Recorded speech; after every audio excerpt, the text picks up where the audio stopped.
Section 5, From the Marriage Altar. Chapter 15, Solemn Promises. God's purpose for the husband and wife. God made from the man a woman to be a companion and a helpmeet for him, to be one with him, to cheer, encourage, and bless him. He, in his turn, to be her strong helper. All who enter into matrimonial relations with a holy purpose. The husband to obtain the pure affections of a woman's heart, the wife to soften and improve her husband's character and give it completeness, fulfill God's purpose for them. Christ came not to destroy this institution, but to restore it to its original sanctity and elevation. He came to restore the moral image of God in man, and he began his work by sanctioning the marriage relation. He who gave Eve to Adam as a helpmeet performed his first miracle at a marriage festival. In the festal hall where friends and kindred rejoiced together, Christ began his public ministry. Thus he sanctioned marriage, recognizing it as an institution that he himself had established. He ordained that men and women should be united in holy wedlock to rear families whose members, crowned with honor, should be recognized as members of the family above. The divine love emanating from Christ never destroys human love, but includes it. By it, human love is refined and purified, elevated and ennobled.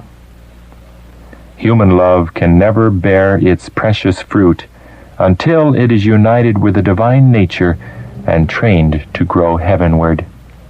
Jesus wants to see happy marriages, happy firesides. Like every other one of God's good gifts entrusted to the keeping of humanity, marriage has been perverted by sin. But it is the purpose of the gospel to restore its purity and beauty. The grace of Christ, and this alone, can make this institution what God designed it should be, an agent for the blessing and uplifting of humanity. And thus the families of earth, in their unity and peace and love, may represent the family of heaven. The condition of society presents a sad comment upon heaven's ideal of this sacred relation. Yet even for those who have found bitterness and disappointment, where they had hoped for companionship and joy, the gospel of Christ offers a solace. The scriptures state that both Jesus and his disciples were called to this marriage feast at Cana.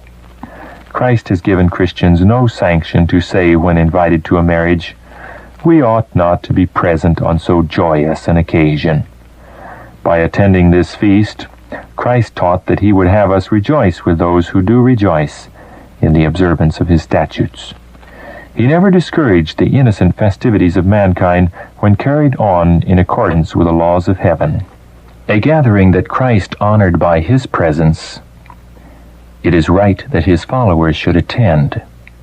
After attending this feast, Christ attended many others, sanctifying them by his presence and instruction. Marriage ceremonies are made matters of display, extravagance, and self-indulgence. But if the contracting parties are agreed in religious belief and practice, and everything is consistent, and the ceremony be conducted without display and extravagance, marriage at this time need not be displeasing to God. There is no reason why we should make great parade or display, even if the parties were perfectly suited to each other. It has always seemed so very inappropriate to me to see the marriage ordinance associated with hilarity and glee and a pretense of something. No, it is an ordinance ordained of God, to be looked upon with the greatest solemnity. As the family relation is formed here below, it is to give a demonstration of what they shall be, the family in heaven above. The glory of God is ever to be made first. A wedding in Mrs. White's home. About 11 a.m. Tuesday, our large dining room was prepared for the wedding ceremony. Brother B officiated in the service, and it passed off nicely. The request was made that Sister White should offer prayer after the marriage ceremony. The Lord gave me special freedom. My heart was softened and subdued by the Spirit of God. On this occasion, there were no light jests or foolish sayings. Everything was solemn and sacred in connection with this marriage. Everything was of an elevating character and deeply impressive. The Lord sanctified this marriage, and these two now unite their interest to work in the mission field, to seek and to save them that are lost. God will bless them in their work if they will walk humbly with Him, leaning wholly upon His promises. The blending of two lives. These are remarks by Mrs. Ellen G. White on the occasion of a wedding ceremony at Sanitarium, California, in 1905.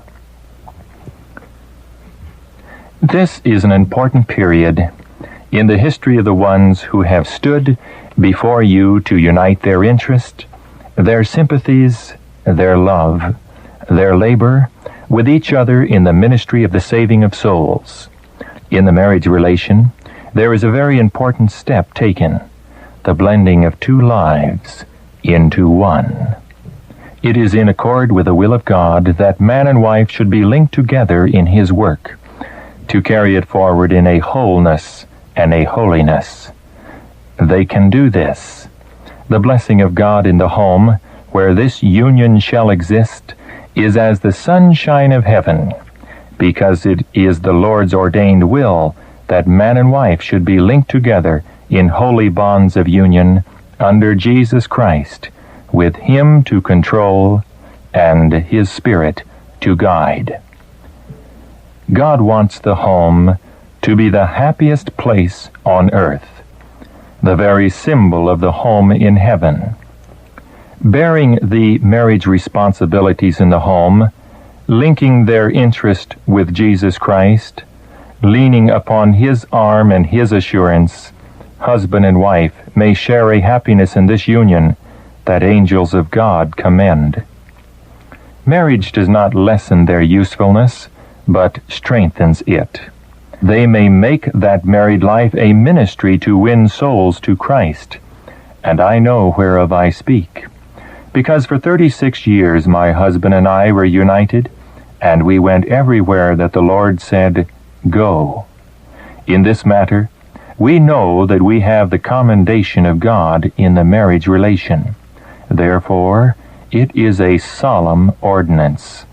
And now, I can at this time take by the hand this our brother, and we take by the hand you, his wife, and urge you to carry on the work of God unitedly. I would say, make God your counselor. Blend together. Counsel to a newly wedded pair. My dear brother and sister, you have united in a lifelong covenant.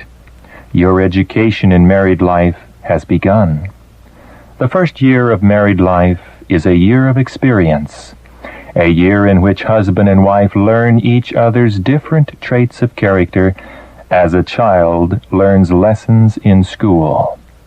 In this, the first year of your married life, let there be no chapters that will mar your future happiness.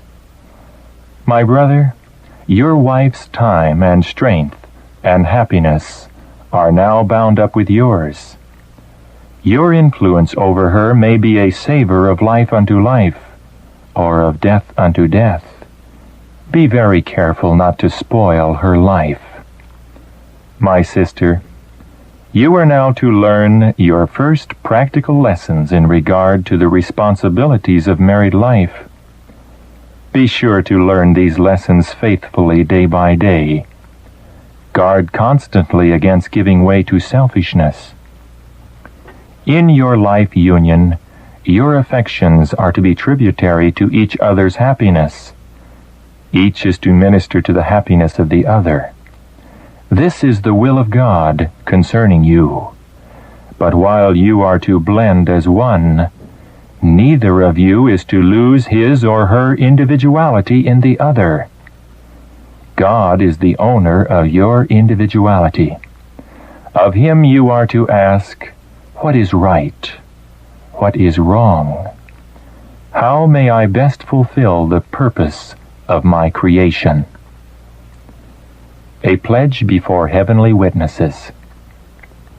God has ordained that there should be perfect love and harmony between those who enter into the marriage relation.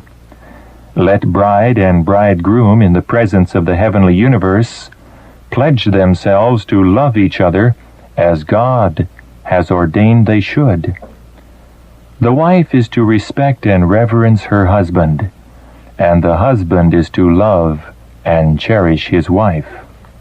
Men and women at the beginning of married life should reconsecrate themselves to God. Be as true as steel to your marriage vows, refusing in thought, word, or deed to spoil your record as a man who fears God and obeys his commandments.